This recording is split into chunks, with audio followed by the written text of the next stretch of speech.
Hello friends, this is Christopher Davis-Shannon, and today I'm going to break down how to play the 1921 Al Jolson classic April Showers for y'all. We're going to go with a slightly different format than we're used to on this channel. We're actually going to do the play along with the tabs for that chord melody intro first, and then after that we'll have a full lesson breaking down each and every section.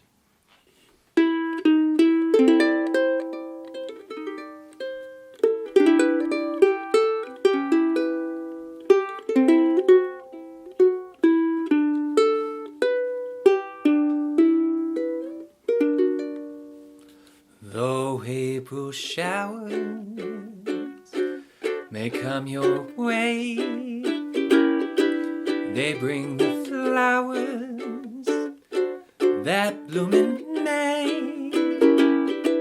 So if it's raining, have no regrets, because it isn't raining, rain, you know it, raining violets. And where you see clouds upon the hills, you soon will see crowds of daffodils.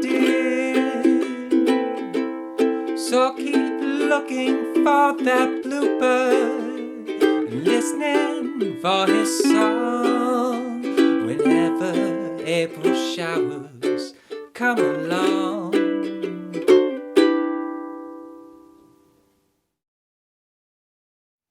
This little tune only has two sections to an A and B section that have quite a few shared chords between them. We're going to be starting out in a D7th chord, 2, 2, 2, 3, but the first thing that we really need to know is, well, what note does the voice start out on? We have all these repeated phrases throughout, and if we get this first little lick, we'll be setting ourselves up for success. So it starts out on the 2nd fret, the D on your C string. That's our first vocal note. And then if we look at the first phrase, it's going to go D, and then down a half step to a C sharp, 1st fret, back to the D, and then we go up to the open A string. Though April showers. And showers is where we land on this D7th chord. Now we're going to strum this for 8 full beats or 2 full measures. If you're not familiar with swing style strumming, I'll link below in the description to a few lessons on different ways that you can strum this type of music. So we're going to strum this for 8 beats and then land our tonic chord, a G6 chord, open 2, open 2. What I want you to do is make sure that you're playing this with your middle finger and your ring finger. We'll see why in just a minute, that's going to make your life a lot easier. And again, we're going to play this for 8 beats. And then guess what? The first line repeats. We go back to D7th and back to G6th, all for 8 total beats. So let's just try the first 8 measures together.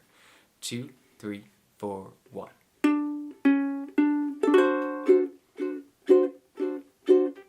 And G6th,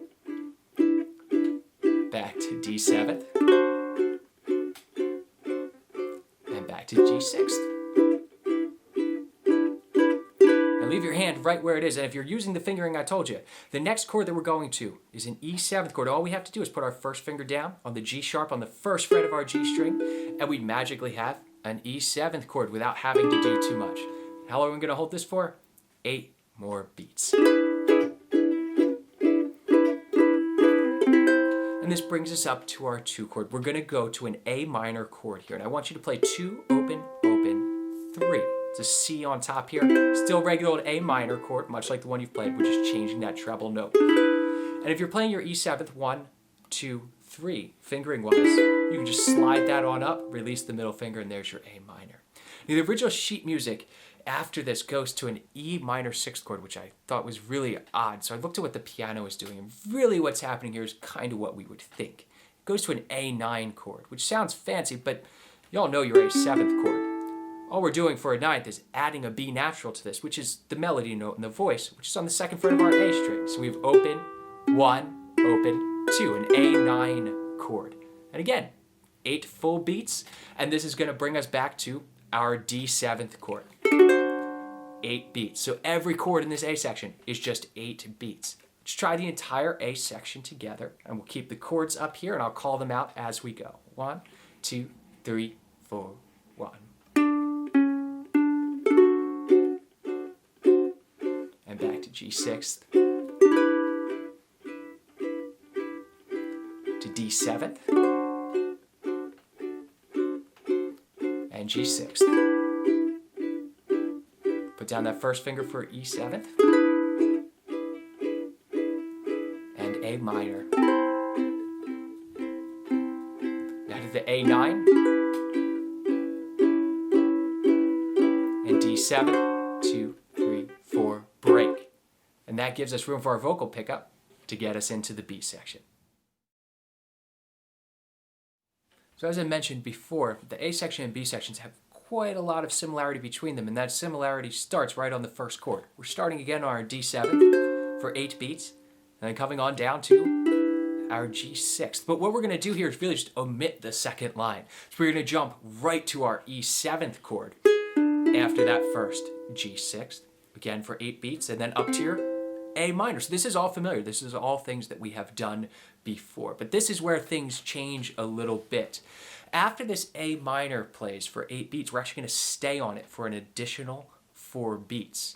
So one full measure more of A minor, and then we're going to bring this down for a C minor 6th chord, which this is an odd little voicing, but this is one that we'll end up using a lot, especially in these types of tunes. You'll bar across the 2nd fret and then do a second bar across your top 3 strings. So it'll be 2, 3, 3, 3. What we're doing is taking a C minor chord and adding an A to it, like this. There's a few other voices we could use, but this makes the most sense in this context. You don't have to do it with a double bar. You can use all individual fingers for it if that's easier for you. I don't find it easier. It's a little bit cramped, so I like to use the bar on here. So we have A minor for 4 beats, C minor 6th, and this brings us down to our G6th, 4 beats, A9, and then we just need to get back to our 1 chord. We're going to use our usual 2-5-1 progression. We go A minor, D7, resolve to G6. Then if we're going to go back to the top of the form, we're going to want to throw a big old D7th on the end of this. So with that, let's try our B section together. It's quite similar to the A section, just a few new chords in here. 1, 2, 3, 4. 1, 2, 3, 4. Down to G6th. Now straight to E7th. A minor. We're going to stay right here. C minor 6th, G6th. Now that A9, A minor, D7, and G6th. We can end the tune right there. Now let's take a look at that little chord melody intro that I played at the beginning of this video.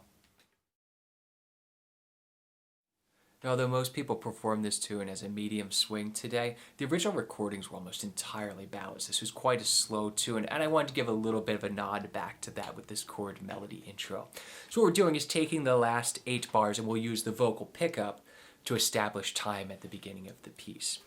So we're going to really be starting on an A minor chord, but we have a pickup. We have open E, and then D sharp on the 3rd fret of our C string, back to the E. Now, though we're going to an A minor, our melody note is the D on the 5th fret of our A string. So we'll have to voice 2, open, open, 5 at first. So you can see that then we're going back to that C that's contained in the A minor chord on the 3rd fret. Just back and forth between the two, and then to our C minor 6th chord.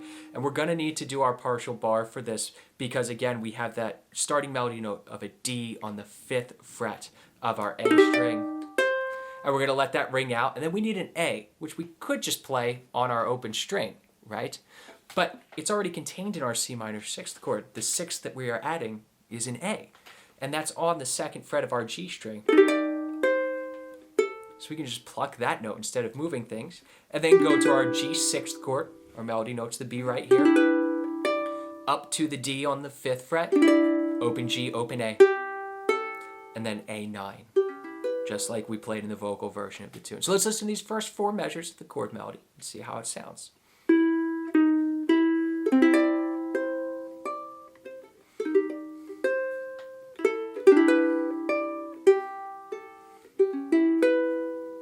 Now we're going to go to an A minor chord. We have another pickup note of an open G string,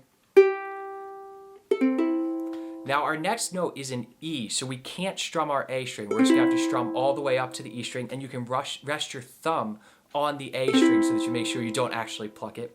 And then we go back and forth between an F sharp on the 2nd fret and then our open E string. Open E one more time, and then D on the 2nd fret of your C string, A, open, B, and you can see we're really just building a G6th chord here. And then we're just gonna arpeggiate that from the bottom up.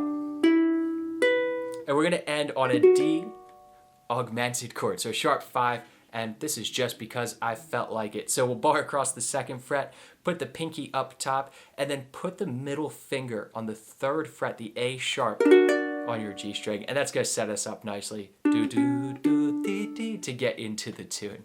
So let's listen now to this whole little chord melody and how it goes together.